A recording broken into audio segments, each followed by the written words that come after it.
cool. So the principle of depth and breadth in tech, and I'll briefly introduce myself. So let's just go straight into it. So these are the things we'll be talking about. We'll be talking about the principle of depth and breadth. That's outside of tech as a standalone. And then how it relates to tech. Then we go on to talk about different fields in tech. Then what you should focus on, depth or breadth, or both, or none. And then we have the do this section.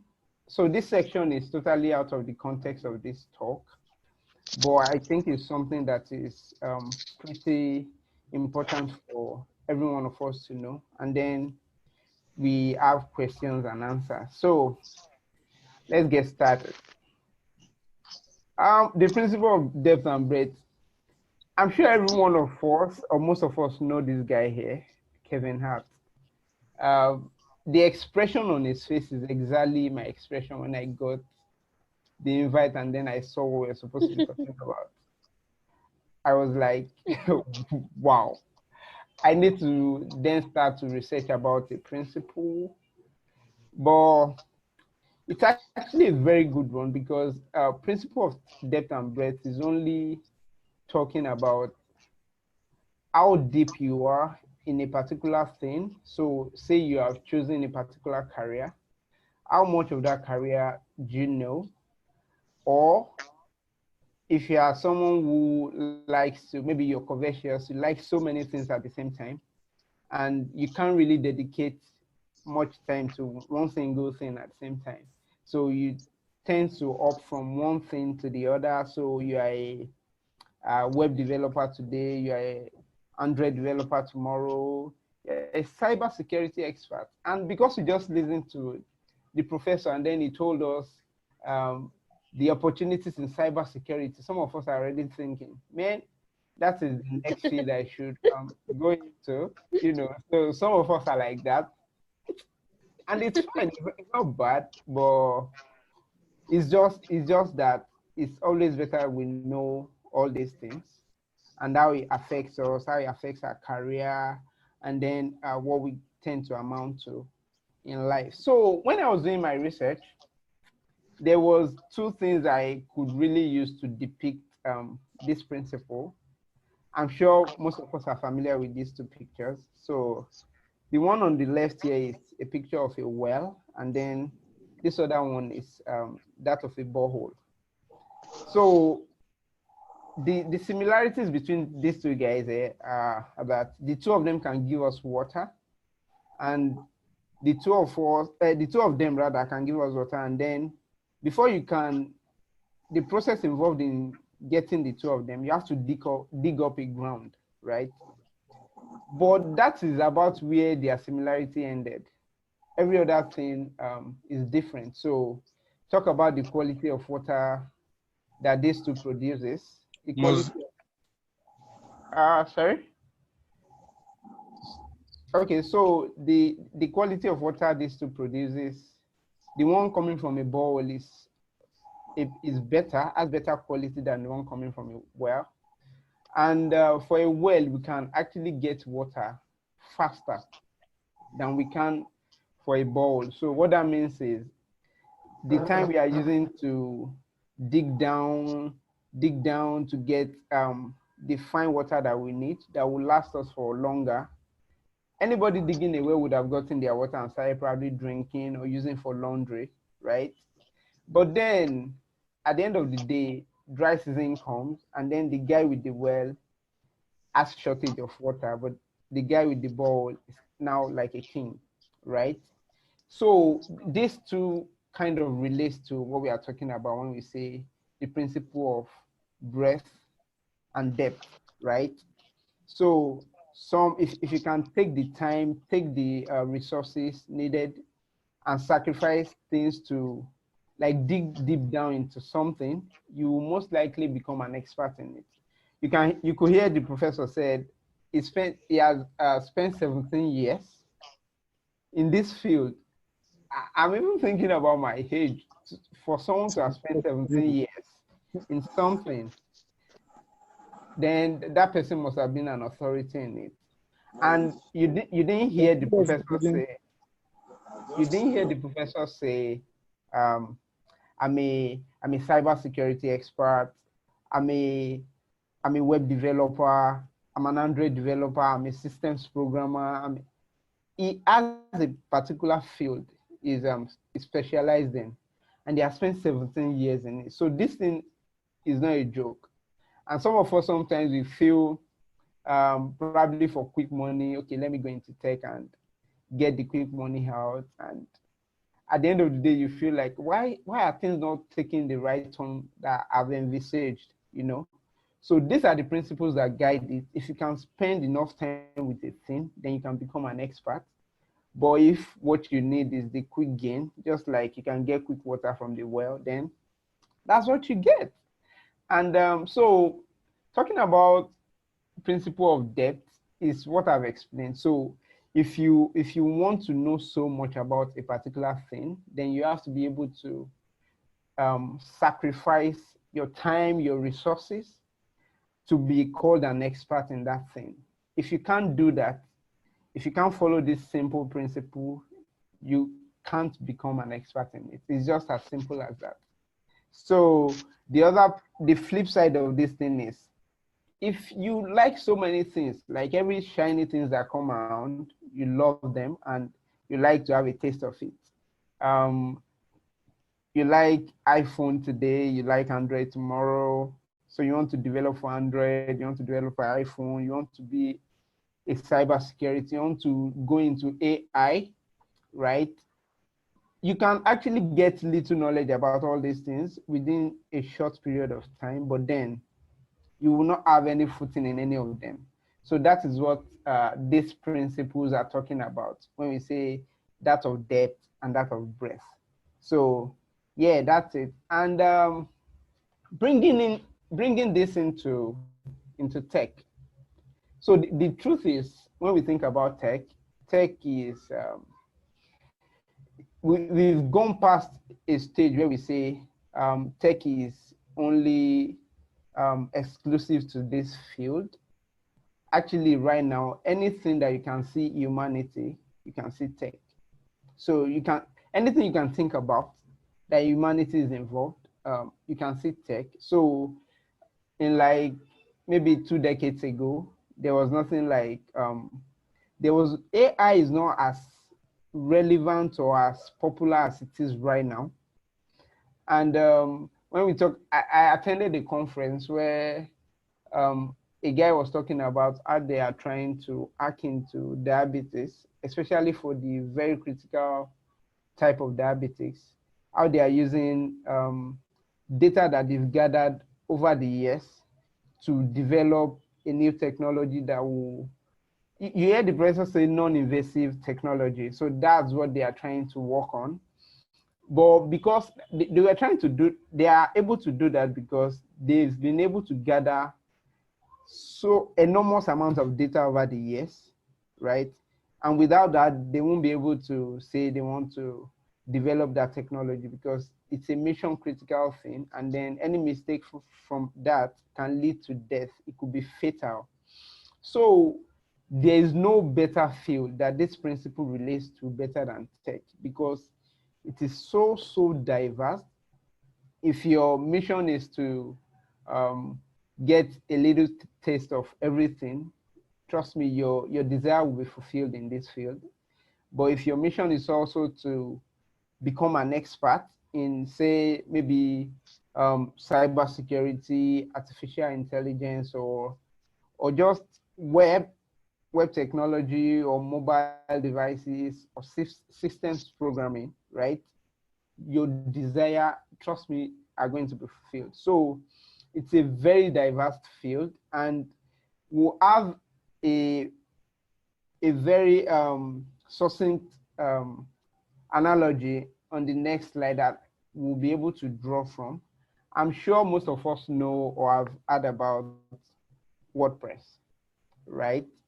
So to most people, right, WordPress is just a content editing software where they can quickly spin up, say, an e-commerce website. So you woke up with an idea of e-commerce. Maybe you think Jumia is not doing a great job, and then you say, okay, my idea could be the next billion one. So you wake up with that idea, and then you're thinking, by next week I want to launch, I want to have 1 million user, and then feel like WordPress can do this for me. So you get WordPress, in like 30, 45 minutes, you're able to spin up an e-commerce site, and that's it. That's all about WordPress to you.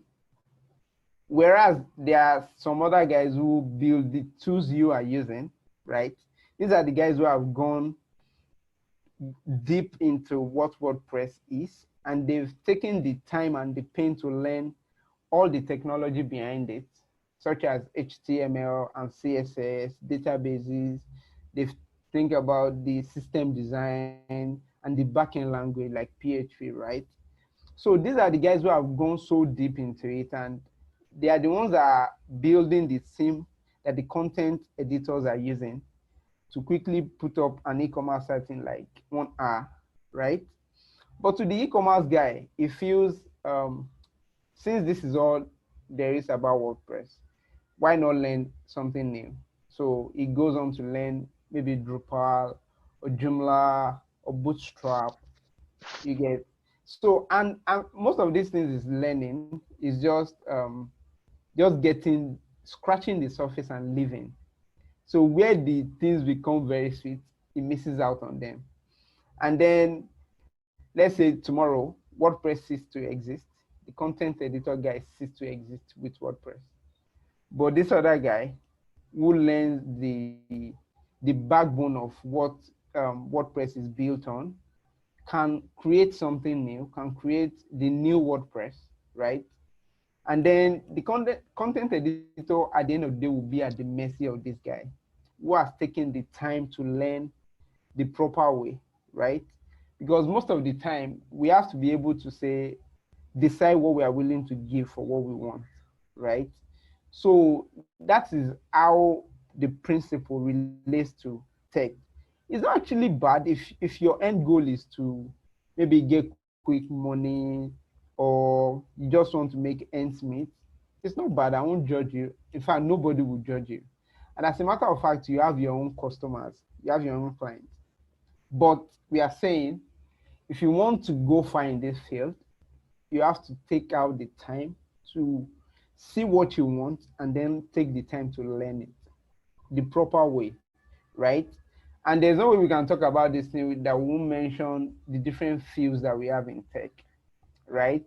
So, for example, so this is just what you're seeing here is just like a group. The number of fields, like I rightly mentioned in tech now, is like it relates to everything that we can think of right now. So anything you can think of, anything at all, tech relates to them. So this is just like a groupings, right? So the fields are non-exhaustive. So we have software as a part in tech. We have security, we have data, and then we have infrastructure. So under software, we have you start talking about something like web, you start talking about desktop application, you start talking about all applications that powers the hardware, right? That's where software is. And then on security, you start talking about cyber security, you start talking about infrastructure security, you start talking about hacking, right? And then for data, you could have something like data science, data analytics. You could have AI, because AI cannot, AI needs to be really, really intelligent. It needs to sit on enormous amount of data to make decisions, right? So that is where you see AI, data science, and the likes. And then for infrastructure, you start talking about, I'm sure all of us have been hearing this term, say cloud, it's in the cloud, cloud technology, Google Cloud, AWS, and the likes. So these are the guys who deals with infrastructure, right? And then there are enormous opportunities under this field too. So you could talk about site reliability engineers, you could talk about DevOps guys, right? So the fields are non-exhaustive. We can't finish them. So that's the reason I just grouped them into these 4 categories. And I actually got this from CompTIA. So yeah, that's that about fields in tech. And so the important thing is you cannot learn all of these things. It's not possible. Like it's near impossible. So what is advisable is see the area that interests you most and then dedicate your time and resources to it, because to think you can learn this is like it's like foolishness, really.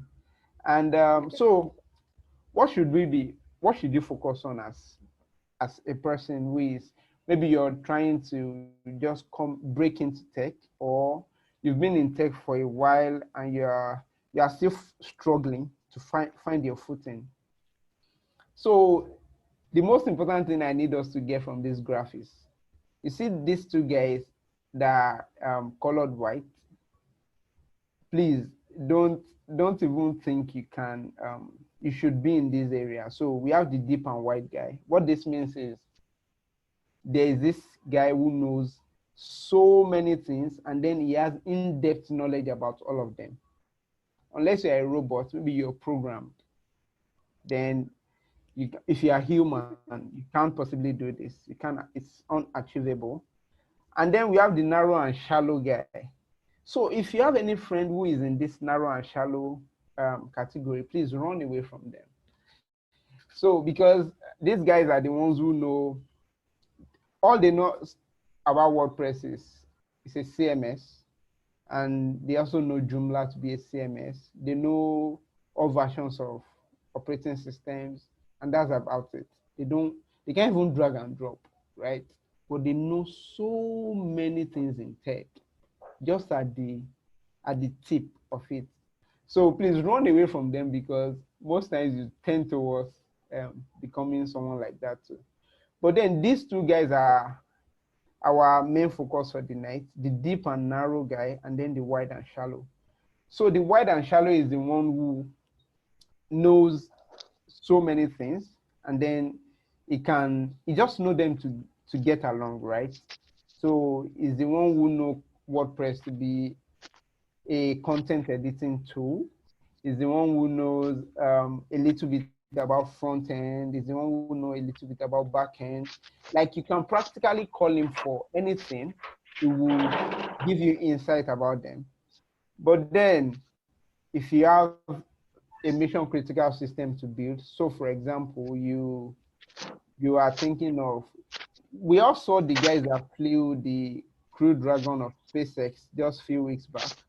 So those guys cannot call someone in the wide and shallow category, because these are mission critical systems that any failure could be fatal. You get? So these guys are just the ones who can, okay, you see the guy I mentioned earlier that I said he has an idea of e-commerce and he wants to, by next week, launch it, start making money. So these are the ideal client of the wide and shallow guy, right? But the deep and narrow guy, the one who has taken his time to learn properly about few things, like very, very few, and then it can now be referred to as an expert, right? So like the professor who left, he could tell you much about cybersecurity. It could actually arouse your interest in cybersecurity. But when you then start to talk about maybe systems programming, he might not be able to do much because he has specialized. And he said he has spent 17 good years. Some of us are looking for, in the next 2 months, how can I eat it? You get? That's why we end up in the wide and shallow area. So the truth is, there's no hard and fast rule, and nobody will judge you if you are in the wide and shallow region because you need to survive. That's fine. But as you're making your money, or as things are getting better, don't remain forever in the wide and shallow region. You get? Try as much as possible to specialize, right? There was a time I was doing a bit of back end and front end. I danced around a little with CSS, and then I realized at some point that myself and CSS, and we are in an abusive relationship. CSS does not like me as much as I wish it would, but so I focused on backend, right? So that's my area of socialization right now. And I could be called on to come talk about backend technology, and then at the snap of a finger, I could get up and talk to people about it. That's because I've narrowed my my interest to a particular region in tech, and then I can then dig deep down into it to understand how it works. So that's about it. So the point is, even though you are in the generalist category, please ensure if your mission is to be revered in this field, you have to ensure that you specialize as much as possible and as early as possible. So yeah, that's it. And then so the might do this part. So most of the time when people listen to talks, you've had the professor talk, we've had questions, I've spoken as well. People are excited at the like maybe first 5, 15 minutes. Oh yeah, I'm going to do this. You see people asking questions about university, how they could what they could study about cybersecurity. So for most of us, most of the time, that's about where it ends. We are excited, and then I will go look for the next thing, right? So you should find time to actually reflect on what you've heard, right? Take time to reflect on it, and you are not bound by anything. So if you don't like it, maybe it does not resonate with you, then feel free to drop it. You heard me saying there are boundless fields in this industry, so you don't have to force something. You don't need to force something, right? um, if it does not resonate with you, just drop it. But find the one that resonates with you and then commit to it. That's how to become an expert in something. That's how you could be called on to come speak on something. That's how you can be known for a particular thing, not the jack of all trade and master of none. So thank you guys for listening to me. I